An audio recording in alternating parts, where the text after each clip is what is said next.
Hello, everyone. Is sound okay? Yeah, cool. My name is Emma. Welcome to this talk, and thanks a lot to the organizers for the opportunity to talk here about interactive image processing with scikit-image and Dash. I'm an engineer at Plotly. Plotly is a data visualization company here in Montreal, in the Maryland.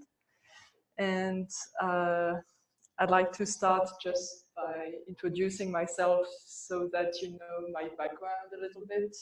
Is there some echo a little bit? Yeah, but it can be helped, I guess. Okay. So my background is in physics and material science. Before I arrived in Montreal, I did research in physics for 15 years in this cool lab in Paris between academia and industry.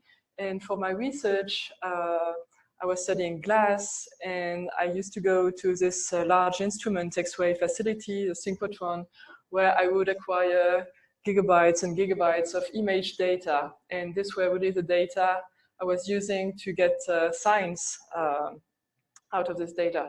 And so I started getting involved in image processing with Python, being a developer of the scikit-image package I will be talking of, and organizing scientific Python conferences in Europe, like EuroSciPy. So gradually developing open source software turned into my hobby in parallel to my research. And at some point, I decided that I wanted to make it a job and not just a hobby anymore. And that's when I arrived in Montreal last summer, this August. So this is my first winter in Montreal. So this is why I have the big Sowell boots when it's 5 degrees outside and everything is perfect. But so bear with me. I'm the French girl coming to Montreal. And now I joined Plotly, which is an open source, well, it's a company which is making really cool open source software, especially in Python. And I now work for scikit-image, but also Plotly and Dash. So my talk is focused on image data, and here I put a few use cases of image processing, both in science and in business. You saw other use cases in the talk just before, where you wanted to do image classification or localization or detection of objects. But in science, like in life science or material science, you can also have a lot of images where you want to measure the properties of objects, like cell, for example. And you want to extract these objects out of images. Another kind of application is autonomous driving, where part of the data sensors get are images, and you want to use these images to make decisions for the cars. Satellite images are another big class of image data, where, for example, you want to classify the kind of cloud you can have for the weather forecast, or you want to extract vector data from a raster satellite image, like for knowing the position of roads or buildings, for example. So, of course, during my talk, I will not talk about all these applications, but I will try to show you two kinds of tools which can be useful for processing images. The first one will be scikit-image, which is a quite low-level toolbox of algorithms, functions for image processing with Python and Numpy. And so if you don't care at all about images, so don't open Facebook, there is still hope for you to get something interesting out of this talk, because I will also talk about how we develop the documentation of scikit-image, and we try to make it as pedagogical as possible, and this might be interesting for other kind of tools than the ones dealing with images.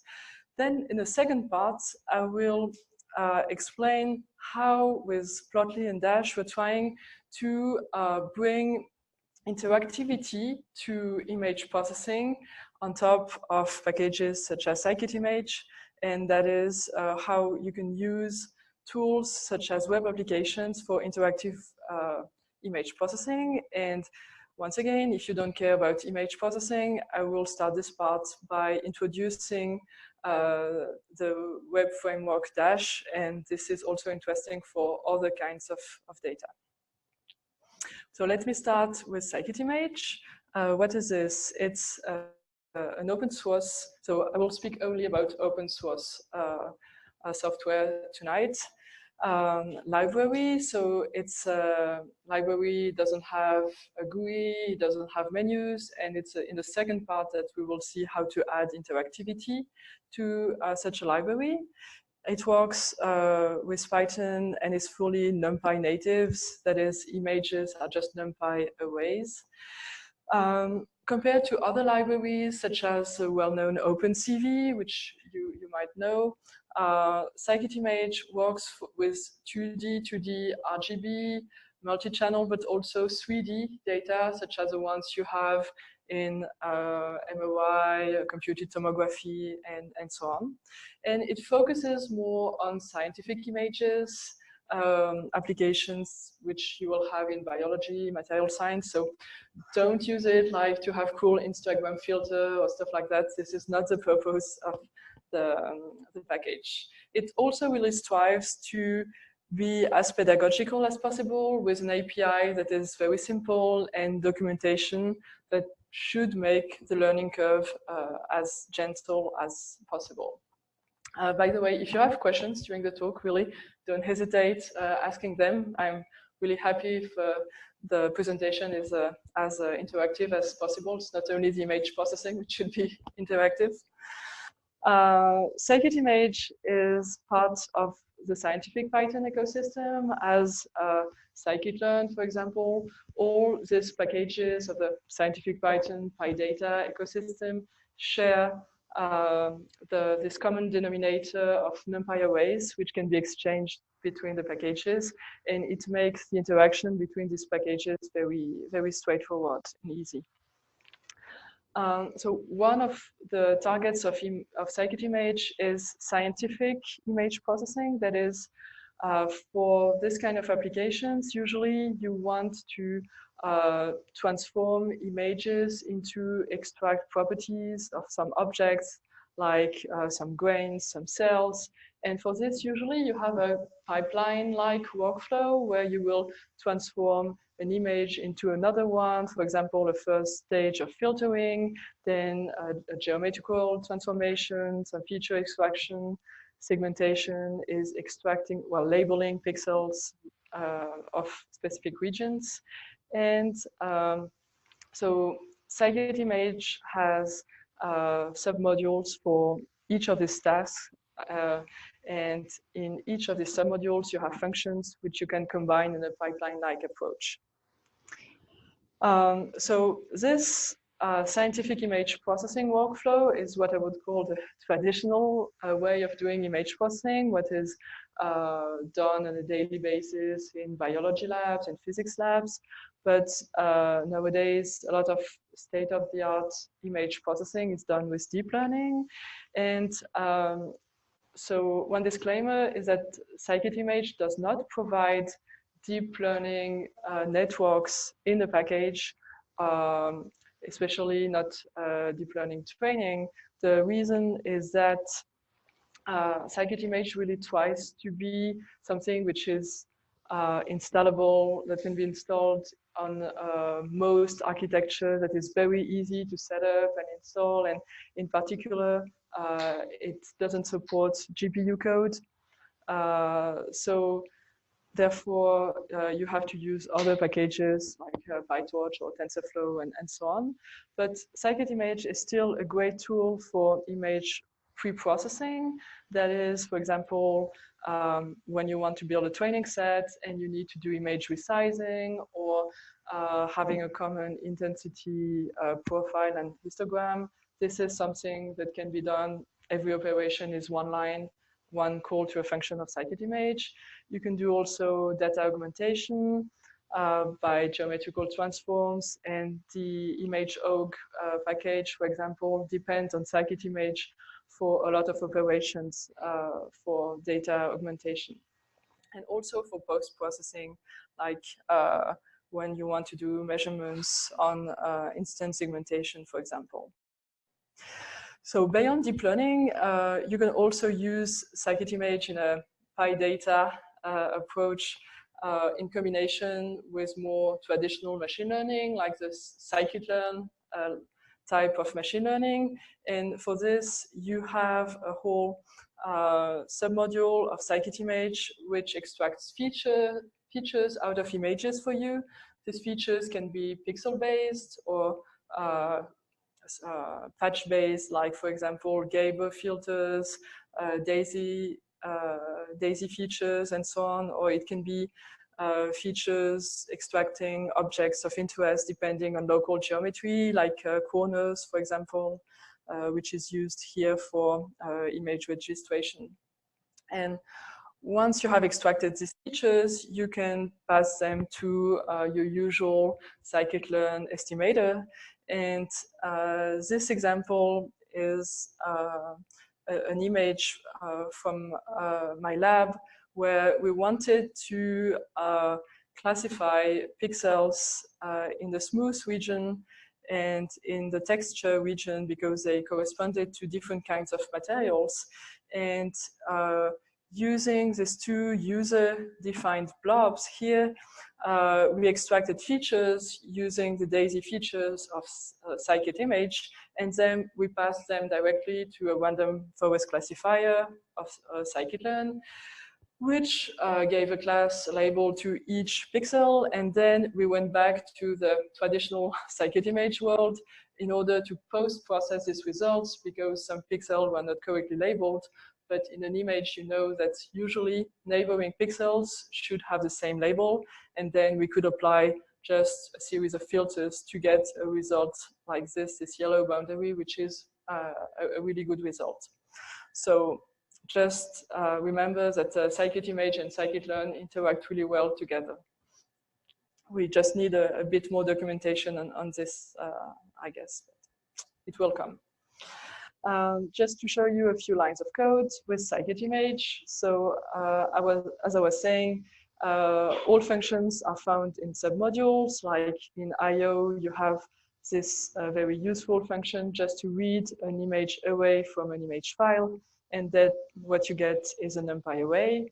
And then the workflow is to apply one function, like this thresholding function, on the image. And either you will get a number for the threshold, or you will get another type of image array, like when you label the connected components of an image like this. So this is really the pipeline workflow, which you will use new image equal function, filter function of image, and so on and so forth.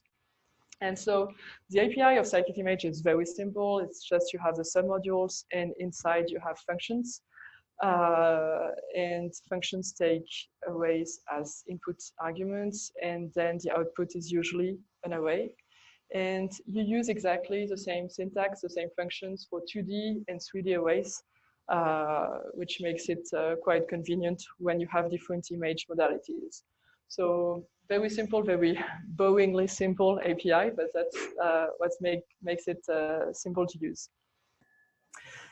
A few facts about the package. So maybe just a little survey. Who in the audience has already been using scikit-image? So one hand, two hand, handful. Okay, great, thanks. Come and talk to me after about all the bugs, all the pain points you had. I love talking about that. And we're now at release 016. The community is quite healthy with more than 200 contributors, but unfortunately, not that many maintainers. We have a large backlog of open pull requests. And on the scikit-image.org website, we measure more than 20,000 unique visitors per month. This is how we get a rough estimate of the number of active users at one given time. So speaking about this website, I'd like to say a few words about documentation. And if you go to the website of scikit-image, you will see this gallery of examples, which is a gallery of thumbnails, which with a title and a tooltip.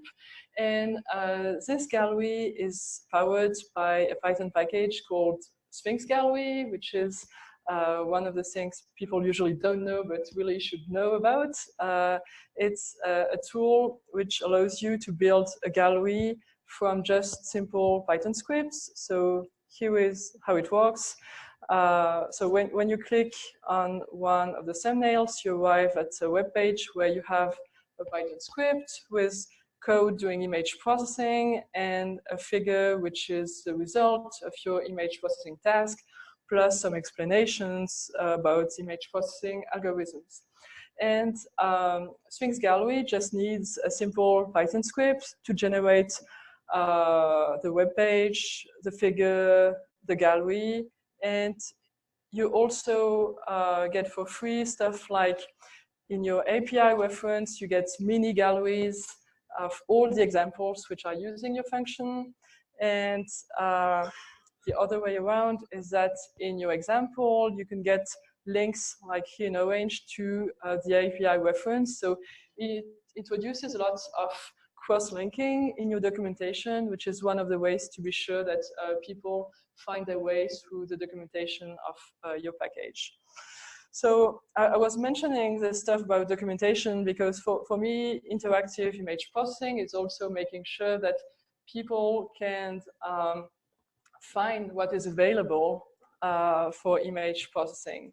And another tool that we introduced is this try all functions, like here try all threshold, which allow users to try a bunch of different thresholding algorithms on the same image and to decide by themselves what are the pros and cons of every algorithm.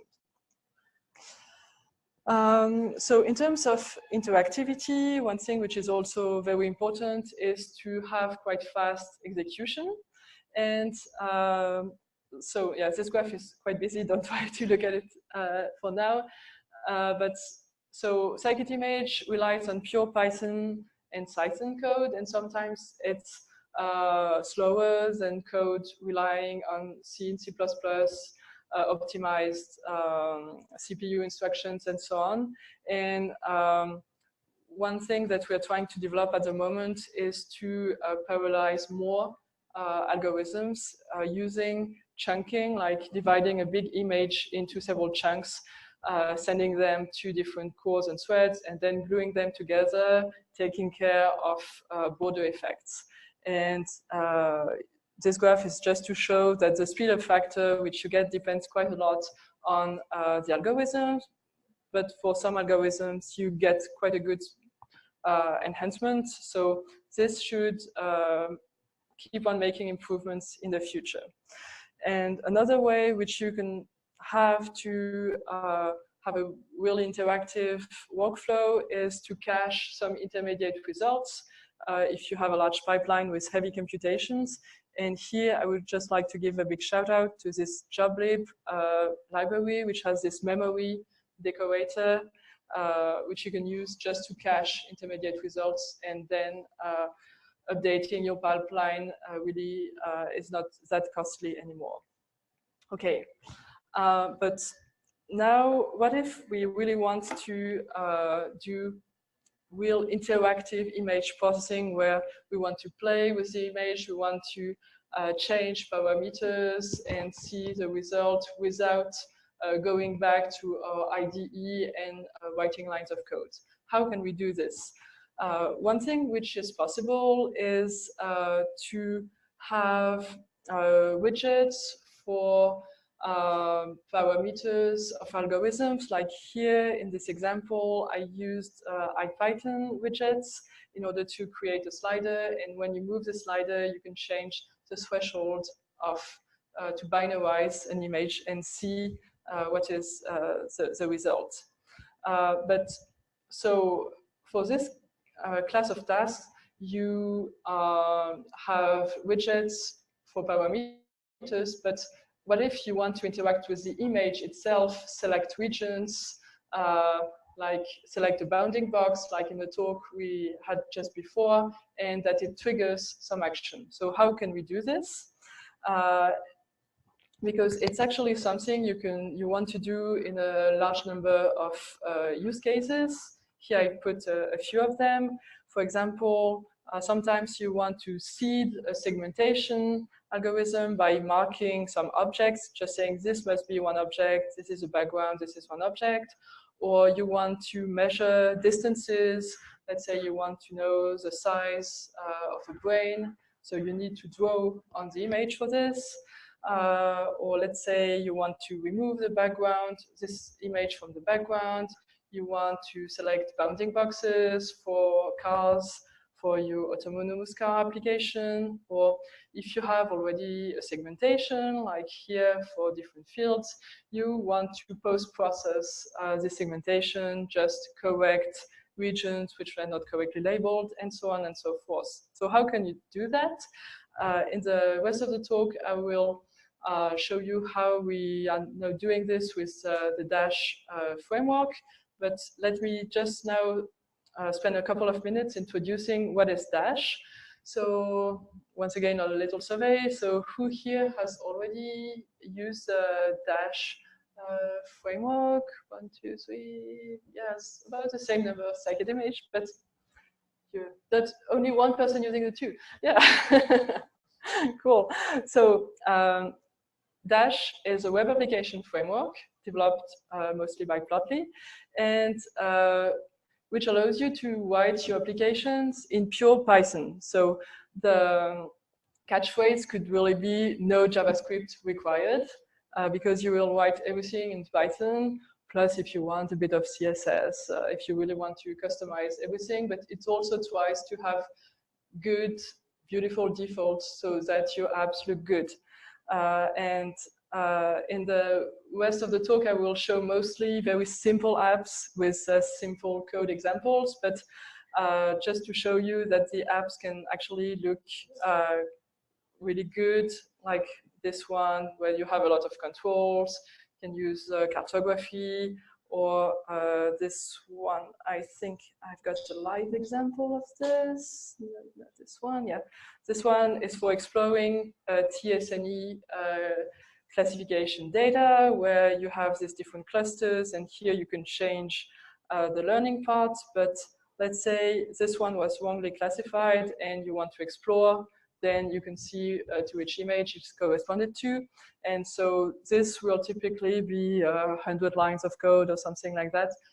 The more you want to customize, of course, the longer your code, but you can start with very simple things. Oh, no. Okay, so now it's demo time. And I will just show you how to build a Dash application. So for this, yeah, you can see my screen. Oof. Okay. I will use the Jupyter Lab Dash extension, which we have. And so this is the code where you import Dash and a few other packages for interactive components. And then in the app layout, you will define a bunch of reactive components. Oh, shall I maybe increase my fonts? Can you see at the back? Maybe is it better like this? It's okay? Yeah? I can increase more. No? Okay. So you have a title, you have a graph, a slider, radio buttons. So, and this is how it looks, okay? The graph, a slider, the radio buttons, and so on. And now, okay, I can, of course, change my radio buttons and so on, but a web application is useful if you add some reactivity between the components, and you will do this defining callbacks between components. So here is another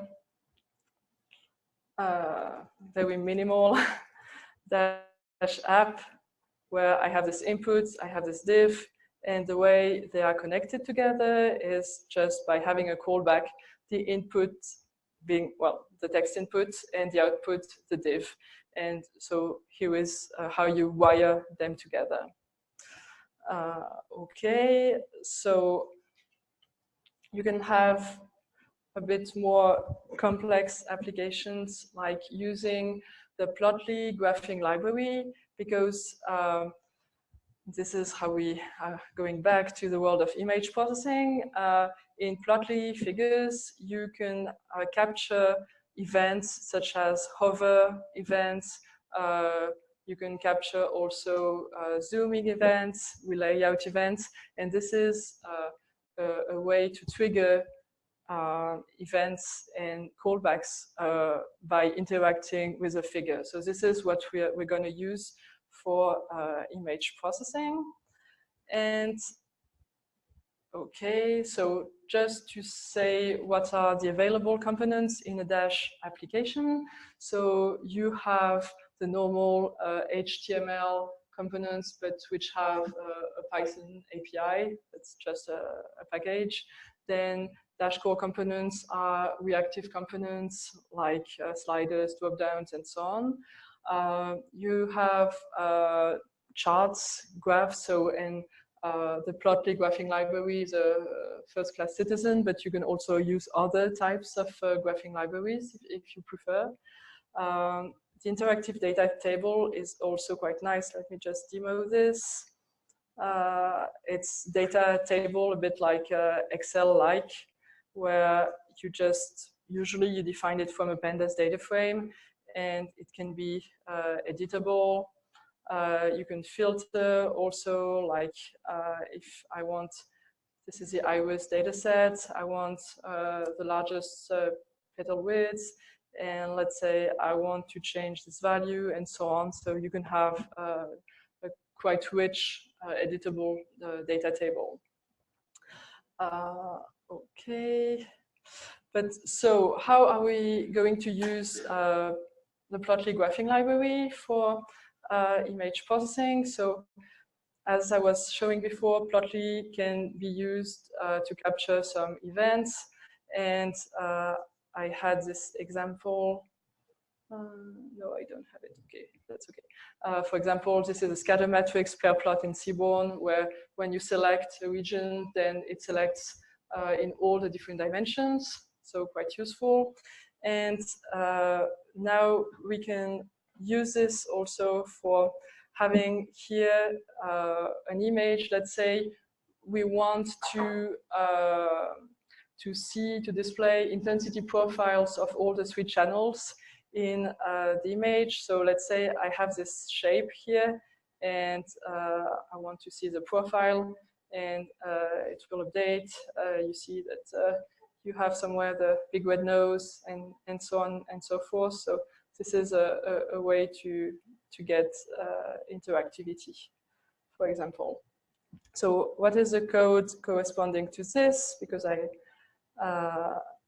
oh, and before I show the code, I also want to show you this dev tools of Dash. You have something showing you if you have errors, and also the callback graph is quite useful.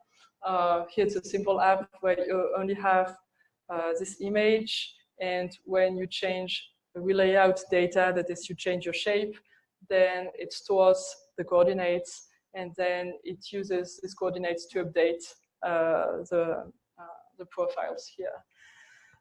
And so here is how the code looks like, some scikit-image code, and then creating the Plotly figure to plot the image, adding a shape, and then defining the app, its layout with a graph, the 2 graphs, and the store for the coordinates, and 2 callbacks, as it was shown in the graph, 1 for updating the coordinates and 1 for updating the profiles. Okay, but so with Plotly, you can already do some nice examples like this, but we don't have a lot of, we don't have all the selections and the drawing events we would like to have yet. And so last year, we played a bit developing a new library called -canvas, which is different from the plotly.py and plotly.js library, which is a library for image annotation. And I will show you just an example because it's easier than, where's my example? Too many tabs, yeah.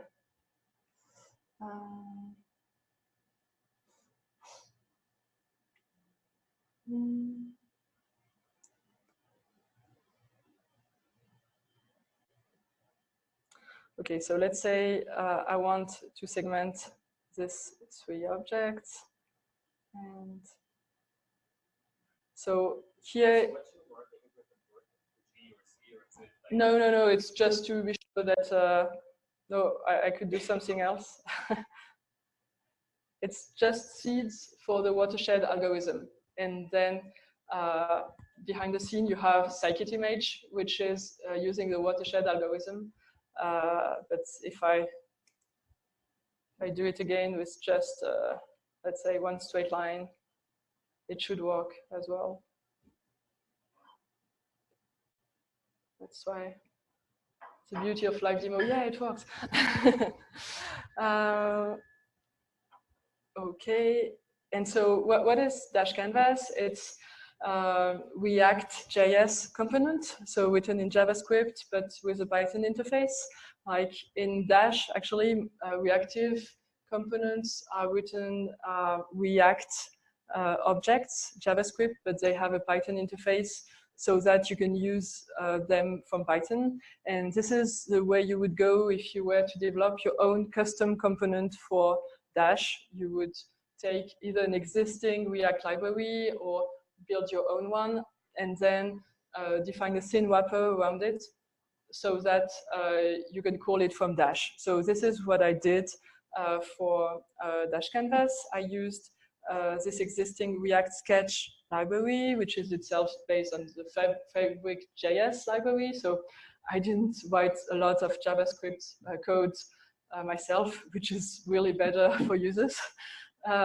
But then after you have this interface in Python, and I actually have a few examples in my notebook. I still have 5 minutes, right? Yeah, okay. So you import this -canvas object, and it gives you a canvas, which is an object in which you can draw. You can draw with freehand, you can define rectangles, straight lines, and so on. You can erase, you can move. So for bounding boxes in particular, it can be quite useful.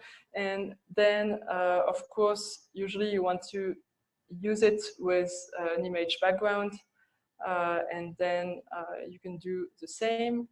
And I can show you just this bounding box just demo where when you defined your different bounding boxes or region of interest, then after it will populate a data table with the different properties, which can be editable and so on. This is a data table component of Dash, which I was mentioning before.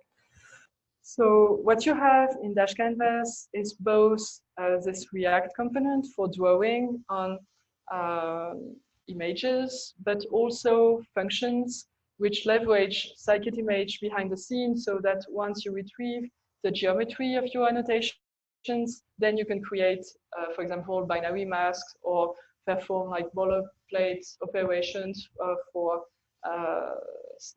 using scikit-image. And until now, we've been keeping this in the same package, but it's likely that we will separate a little bit the two in case we have users which are interested in one part and not the other. There is, if you're interested, there is a gallery of examples of -canvas. I can just show the gallery of examples. It's here. You have one example for measuring length. This This example for removing the background is cool if it launches. So let's say, yeah, you want to remove the background. Let's say I want a larger brush because it's too small. I can change it with a slider. And so this is exactly the kind of application for which it's taking 1 minute.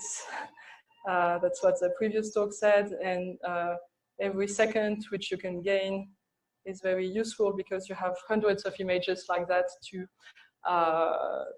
process. Okay, so this one is quite okay, but it's not perfect. So let's see the regions, like the hair was not done properly. So I will go back to the hair and do it. Okay, is it a bit better?